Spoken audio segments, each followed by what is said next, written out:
Assalamualaikum warahmatullahi wabarakatuh. Selamat pagi anak-anak. Pagi, luar biasa, tetap semangat.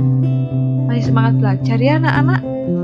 Harus tetap semangat ya, agar kalian bisa meraih cita-cita kalian dan harapan kalian di masa depan. Anak-anak, hari ini kita akan belajar tentang bagian-bagian tumbuhan.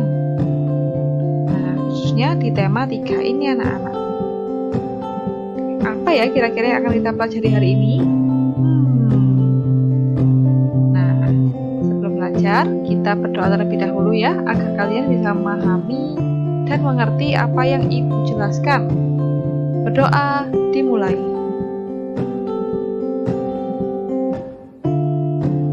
Berdoa selesai. Nah, anak-anak, Ibu memiliki sebuah gambar.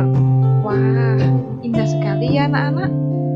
Pemandangannya, bunga-bunganya, kemudian tanaman-tanamannya. Nah, kira-kira apa yang kalian lihat dari gambar ini? Ada apa saja? Iya anak-anak, ada pohon, ada kayu, ada bunga, ada air terjun, ada orang. Ya, ada orang yang cantik seperti Ibu. Nah, anak-anak, kalian harus tahu kalau ini tidak di luar negeri loh. Tidak di luar negeri loh anak-anak. Ini ada di Kota Batu. Tepatnya ada di Coban Rais atau Batu Flower Garden di Kota Batu, Jawa Timur. Siapa yang sudah pernah ke sini? Bagus sekali ya anak-anak. Kalau kalian ingin ke sini, tetap memperhatikan protokol kesehatan ya anak-anak, dengan memakai masker dan menjaga jarak. Nah, hari ini kita akan belajar tentang bagian-bagian tumbuhan. Tentang bagian tumbuhan, tentang fungsi bagian tumbuhan, dan manfaat tumbuhan. Sudah siap belajar anak-anak? Harus siap ya. Oke, semangat. Yang pertama tentang bagian-bagian tumbuhan. Bagian tumbuhan itu ada apa saja sih anak-anak? Nah, coba kamu perhatikan, ada pohon apel di sini. Bagian tumbuhan terdiri dari batang, bunga, biji, buah, akar, dan daun. Nah, kita akan bahas satu persatu tentang bagian ke-6 bagian ini, yaitu bagian-bagian tumbuhan. Fungsi bagian tumbuhan. Yang pertama ada batang. Bagian tumbuhan yang berada di atas tanah adalah batang. Yang biasanya kita lihat itu loh anak-anak, yang berfungsi sebagai tempat munculnya daun, bunga, dan buah. Batang juga berfungsi mengedarkan mineral dan air yang diserap akar, serta zat makanan hasil fotosintesis ke seluruh bagian tubuh tumbuhan. Nah, ini contohnya batang anak-anak yang coklat-coklat ini yang biasanya kita lihat dulu. Nah, itu namanya batang. Selanjutnya bunga. Bunga adalah bagian tumbuhan yang berfungsi sebagai alat perkembangbiakan. Alat perkembangbiakan tumbuhan ialah serbuk sari dan putik. Proses jatuhnya serbuk sari ke putik disebut penyerbukan. Nah, ini contohnya ada bunga sepatu. Ini namanya bunga sepatu, mungkin kalian sudah pernah lihat ya.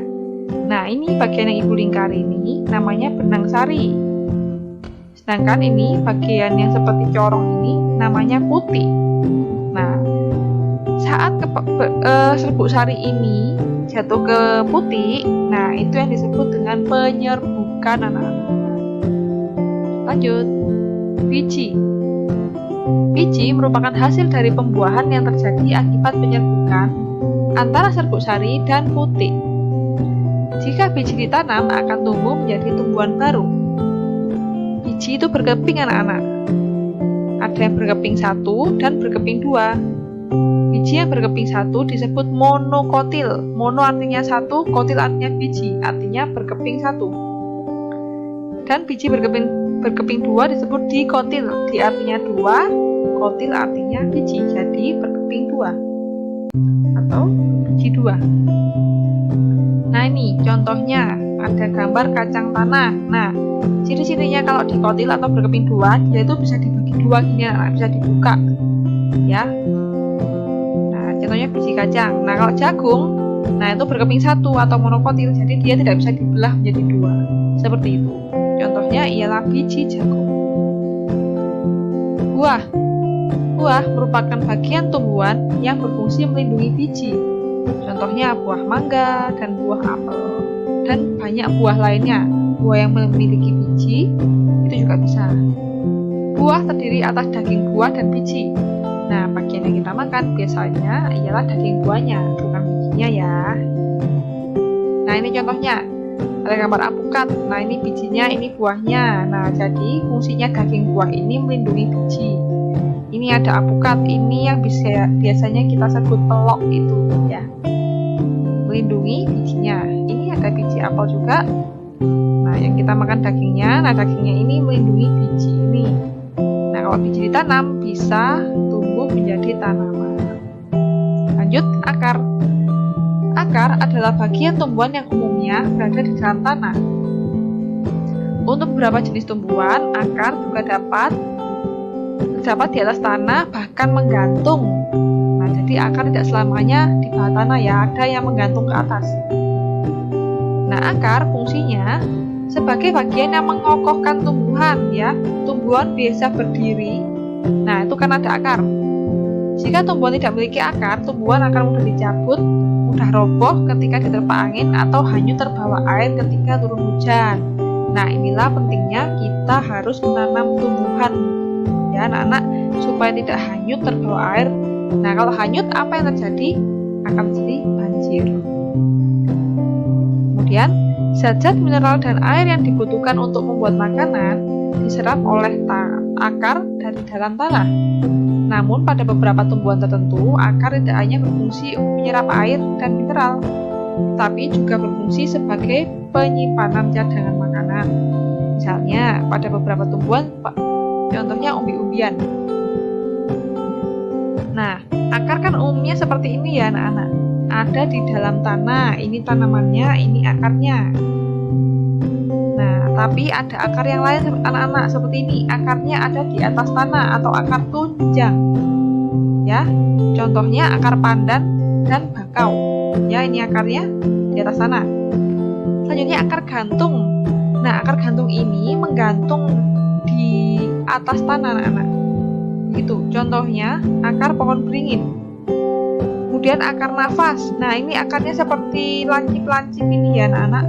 Di atas tanah, tanda lancip-lancip ini. Nah, contohnya adalah akar pohon kayu api.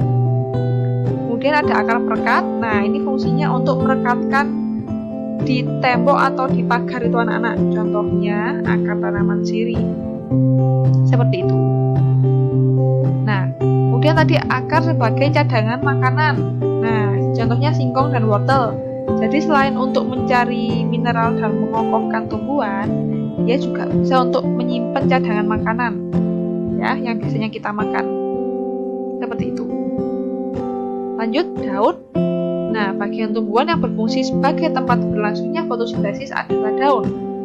Daun banyak mengandung zat warna hijau yang disebut klorofil. Daun terdiri atas tangkai daun dan helai daun.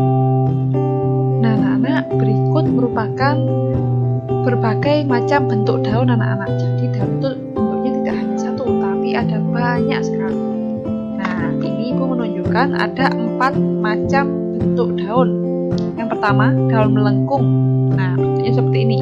Melengkung seperti tanda hati atau love atau lopek-lopek gitu ya anak-anak. Nah, seperti itu. Contohnya ialah daun sirih. Kemudian ada daun sejajar. Nah, bentuknya seperti pedang anak-anak, seperti pisau, seperti pedang. Ya. Nah, daun ini contohnya ialah daun pandan. Kemudian ada daun mencirip anak-anak. Nah, sirip seperti siripnya ikan, ya. Nah, contohnya ialah daun mangga. Kemudian ada daun yang bentuknya seperti jari, ada 5 seperti ini. Namanya daun menjari. Contohnya daun singkong.